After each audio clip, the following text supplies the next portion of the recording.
ভিক্ষুক রাস্তা দিয়া যায় আর জমিদারের পুত্রবধূও যায়। একজন সামনের থেকে আসতেছে, একজন সামনের দিকে যাইতেছে। দুইজনের ক্রসিং এর সময় ভিক্ষুকের গায়ের কাদা জমিদারের পুত্রবধূর গায়ে লেগে গেছে।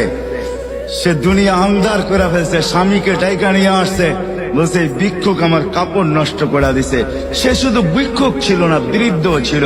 বৃদ্ধ ছিল না শুধু, জীর্ণ ছিল, শীর্ণ ছিল। শরীরে কাপড় ছিল না, ফাটা চিরা কাপড় ছিল।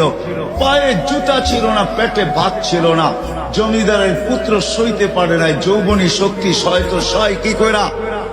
তার স্ত্রীর গায়ে ভিক্ষুকের কাদা, বস সমগ্র শক্তিকে হাতে জমা করা, একত্র করা বৃদ্ধের গালে বসায়। বৃদ্ধ কিচ্ছু বলে নাই, শুধু উপরের দিকে তাকায় দুই তিনটা শব্দ উচ্চারণ করছেন। শব্দগুলা হলো ইয়া মাল্লাহ তারা হলো ওয়ুন, ও আল্লাহ চোখে দেখা যায় না। ও তারা কুল্লা শাই, তুই সব দেখিস। ফারা তারা মা বি, তুই কি দেখিস না আমার সাথে কি ঘটতেছে, এটা কি দেখিস না? বলতে দেরি যুবক, মরতে দেরি হয় নাই। জমিদার চলে আসছে, প্রতিশোধ নিবে।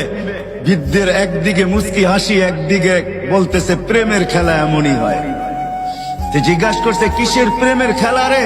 বলছে ওর প্রেমিকার গায়ে আমার কাদা লাগছে, পায়ের কাদা লাগছে, ও সইতে পারে নাই।